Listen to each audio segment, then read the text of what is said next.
העניין שלך בהתיישבות בעזה הוא לא עניין ביטחוני, להפך. הוא לא בשביל החטופים. אתם מוכנים לקבור שם את החטופים. העניין הוא עניין דתי. אבל זה עשינו כבר סדר. אם אתה מדבר על המשפט הזה... הוא עניין דתי.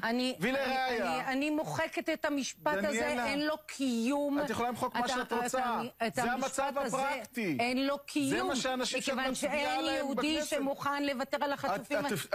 סליחה, את הצבעת למפלגת הציונות הדתית? אני הצבעתי ל4 מפלגות בו זמן. לא, בוא, עכשיו, בזה. אני הצבעתי ל4 מפלגות. הצבעת לקוקטייל הזה, כן. כן, לקוקטייל, בדיוק. 3 מהאנשים האלה שאת הכנסת לכנסת, הצביעו נגד עסקת החטופים של שנה שעברה.